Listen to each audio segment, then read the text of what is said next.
La passion de mon conjoint tue notre couple. Bonjour et bienvenue dans cette nouvelle vidéo. Je suis Myriam Bidot, psychoclinicienne et thérapeute de couple. Je vous reçois ici dans mon cabinet à Brignais près de Lyon, mais également en distanciel, visio, téléphone, que ce soit en coaching individuel ou de couple ou en thérapie individuelle ou de couple. Alors, aujourd'hui, dans ce nouveau format de vidéo, je réponds directement à la question d'une personne qui m'a adressé cette question dans un commentaire YouTube. Si d'ailleurs vous voulez que je réponde à l'une de vos questions, mettez-la directement en commentaire sous cette vidéo. Ou bien c'est une question qui m'a été envoyée par une personne, par l'un d'entre vous par mail.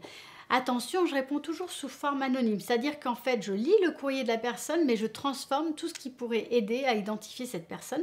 Donc soyez vraiment tranquille, vous pouvez m'adresser vos questions en toute confiance. Je me ferai un plaisir de les traiter en vidéo. Alors aujourd'hui on va voir la lettre d'une personne qui me dit « Chère Myriam, je suis en couple depuis 15 ans avec un homme plein de qualités et nous vivons ensemble depuis 3 ans.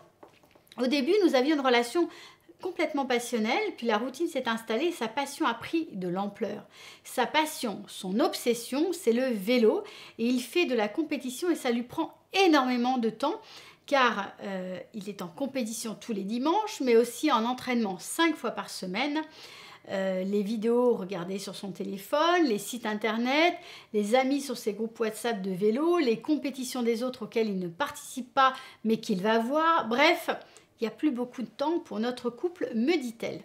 Lorsque j'essaye de lui parler calmement, c'est peine perdue, car la communication est extrêmement compliquée. Il pense juste que je veux l'empêcher de faire ce qui lui plaît et il est prêt à sacrifier la relation plutôt que de renoncer à son sport, même en partie. Comment faire? Et c'est signé Noélia.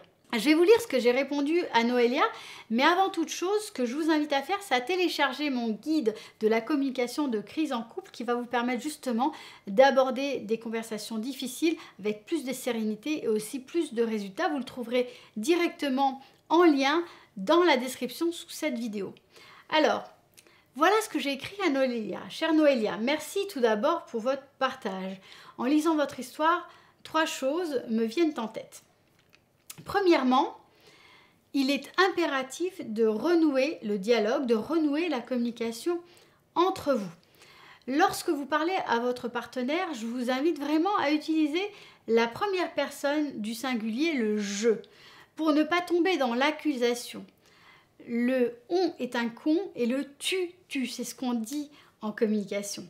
Donc c'est très important de ne pas mettre de l'accusation pour que votre partenaire ne se mette pas sur la défensive, qu'il ne se sente pas acculé, parce qu'il se rend compte du temps que prend sa passion dévorante. Je vous invite également à vous tourner vers les principes de la communication non violente. Dites-lui comment vous sentez sans impliquer ses comportements à lui. Essayez de regarder les choses comme une problématique à laquelle vous devez faire face tous les deux et non pas comme le besoin que ce soit lui qui change. Montrez-lui que vous acceptez sa façon d'être, que vous acceptez sa passion, mais que c'est aussi important pour l'un et pour l'autre que vous puissiez partager des moments de qualité. Invitez-le à partager son expérience et à décrire comment il se sent.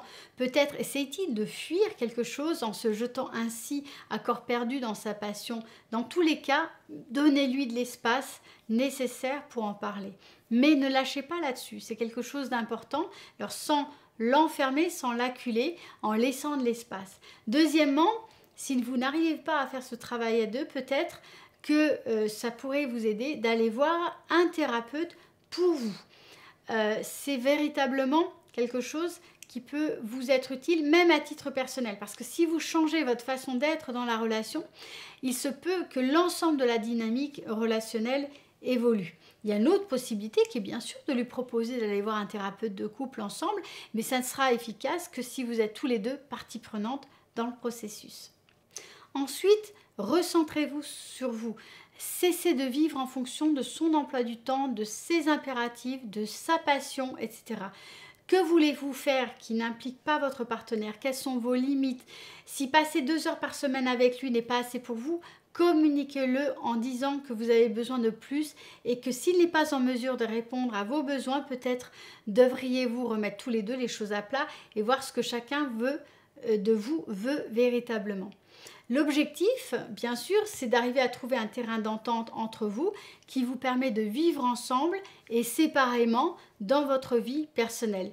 Si vous y arrivez, votre relation ne sera que plus épanouissante. Je vous dis à très bientôt et je vous remercie pour votre confiance. Dans tous les cas, ces discussions de fond sur votre vision du couple, votre vision partagée, ce que chacun a envie de faire, comment chacun a envie de se positionner, ce que vous avez envie de vivre, ça me semble être une discussion absolument impérative.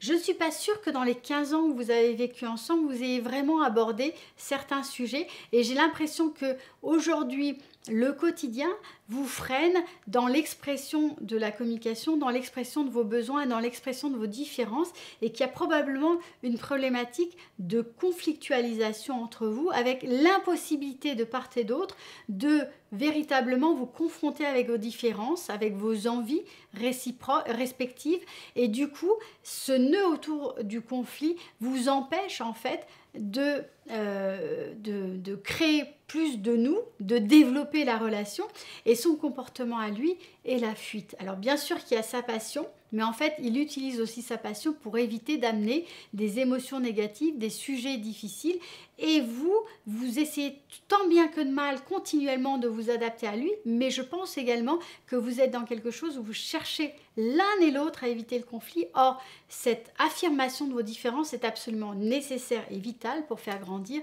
la relation. Alors, si vous voulez aller plus loin justement sur la communication de crise en cas de conflit, je vous invite à télécharger mon guide offert qui est juste en dessous en lien dans la description. Je vous remercie pour votre confiance, pour votre écoute et je vous dis à bientôt pour une nouvelle vidéo.